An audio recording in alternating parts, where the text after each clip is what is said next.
Assalamualaikum warahmatullahi wabarakatuh. Welcome back to my channel. Kembali dengan saya Muhammad Wandi Rianto. Di sini saya akan menerapkan studi kasus tentang fuzzy inference system.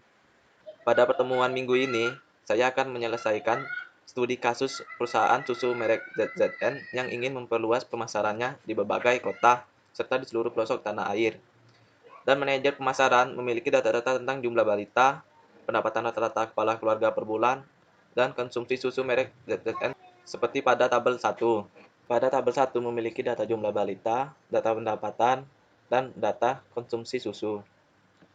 Di sini saya akan merancang sistem fuzzy untuk memprediksi besarnya pemasaran susu di suatu daerah berdasarkan data jumlah balita dan pendapatan rata-rata di daerah tersebut yang ada pada tabel 2. Di sini, tabel 2 memiliki variabel yang diperlukan, yaitu fungsi, input, output, serta nama variabel, semesta pembicaraan, dan satuan serta keterangan.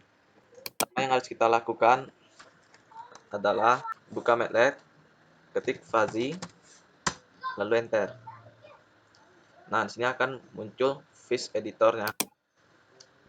Pertama-tama, di sini ada dua input, yaitu input jumlah balita dan pendapatan, atau data jumlah balita dan data pendapatan. Kita tambahkan satu input. Input 1 kita beri nama jumlah balita. Input 2 kita beri nama pendapatan. Dan outputnya kita beri nama konsumsi susu.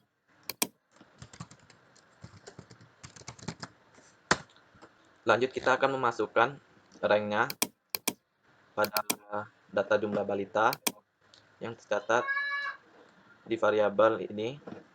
Yang pada jumlah balita ini adalah 0 sampai 110. Kita enter. Dan display ranknya akan mengikuti rank yang kita input. Pertama-tama kita akan membuat namanya terlebih dahulu.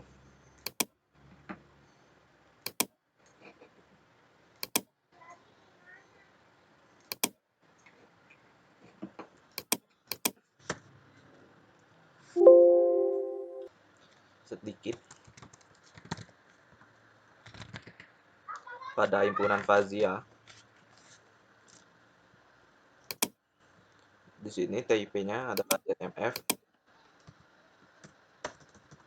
dan parameternya 0 sampai 55.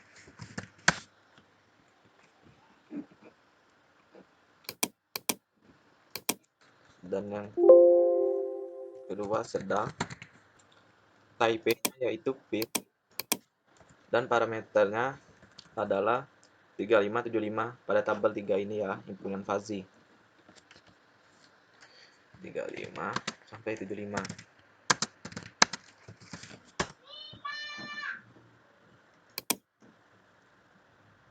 Dan yang ketiga yaitu banyak jumlah balita ya, yang akan ditentukan nanti, dan menggunakan type SMF. Serta parameternya 55 sampai 110. Yang kedua adalah data pendapatan, di mana data pendapatan ini ditentukan oleh penyesuaian gaji pada orang tua untuk membeli konsumsi susu untuk balitanya. Pertama kita menentukan ranknya yang ada pada tabel 2, 100 sampai 1250. Dan yang pertama rendahnya pendapatan, type-nya ZF, parameternya 100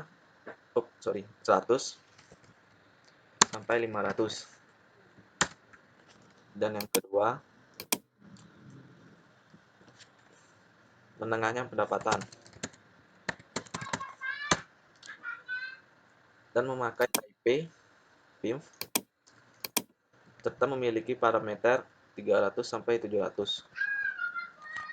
300 sampai 700.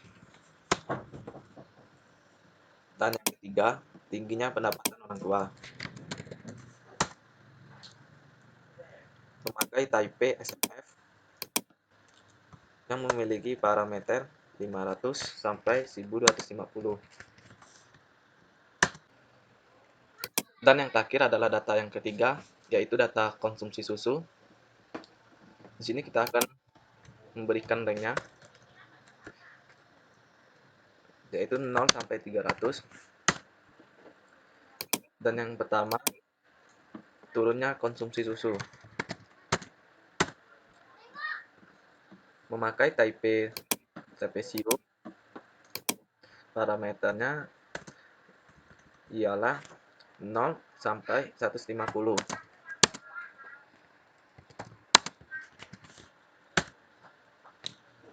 Dan yang kedua, konsumsi susu memakai parameter RIM yang parameternya 100 sampai 200. Dan yang ketiga, menaiknya konsumsi susu. Taipei-nya ialah trapesium dan parameternya memiliki 150 sampai 300.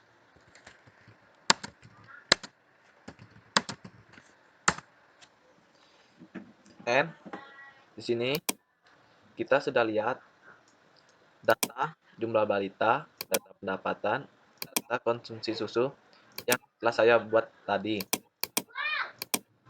Terakhir kita akan menentukan rules-nya. Mari kita cek sebentar. Variabel pada jumlah balita tadi menunjukkan bahwa mempresentasikan variabel jumlah balita digunakan kurva berbentuk S yang ada pada gambar ini. Sama bukan? Seperti face editornya.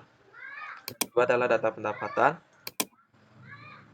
Data pendapatan mempresentasikan variabel pendapatan digunakan kurva berbentuk S untuk himpunan fuzzy rendah tinggi dan memakai kurva pi yang ada pada gambar ini dan menyerupai face editor ini. Sama bukan?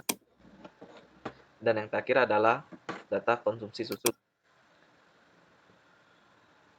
Data konsumsi susu mempresentasikan variabel konsumsi susu yang memakai kurva segitiga dan yang kita buat di face editor menyerupai yang ada di variabel tersebut. Selanjutnya kita akan membentuk aturan rules-nya.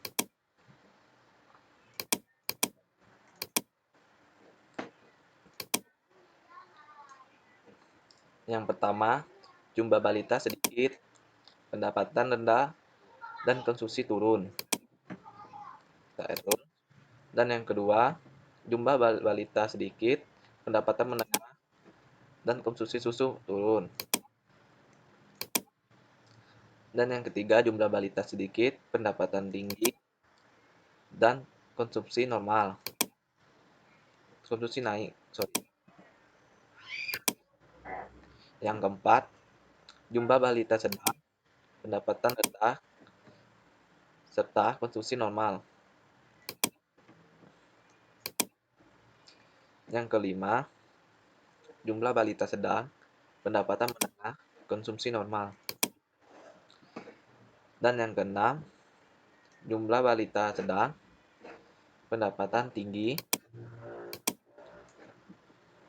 serta konsumsinya normal, naik. Yang ketujuh, jumlah balita banyak, pendapatan rendah, serta konsumsinya normal. Yang kedelapan, jumlah balita banyak, pendapatan menengah, serta konsumsinya normal. Dan yang terakhir, jumlah balitanya banyak, pendapatannya tinggi, serta konsumsi susunya naik. Ketika kita sudah menentukan aturan rules-nya, kita di sini bisa menentukan view rules-nya dan memasukkan input pada soal di bawah ini jika kemudian ingin diketahui berapakah jumlah konsumsi susu jika jumlah balitanya 43 dengan pendapatan rata-rata 40 per bulan. Hitunglah jumlah konsumsi susu tersebut dengan menggunakan fuzzy inference system toolbox yang tersedia dalam MATLAB dengan metode Mamdani. Jumlah balitanya 43 dengan rata-rata pendapatan 40.000 per bulan. Di sini pendapatannya tadi sampai 1.250, karena tidak sampai puluhan ribu, maka saya akan membuatnya 400 dan kita enter. Maka hasilnya konsumsi susu adalah 123 dengan jumlah balita 43 dengan pendapatan 40.000 per bulan dari setiap orang tua.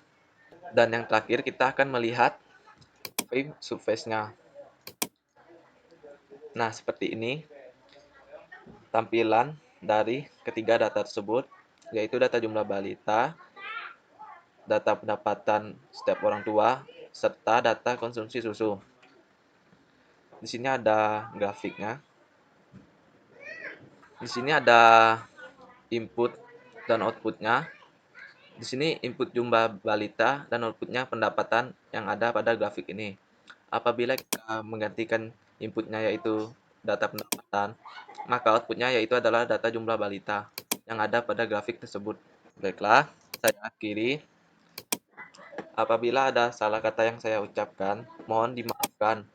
Wabillahi taufiq wa hidayah. Wassalamualaikum warahmatullahi wabarakatuh.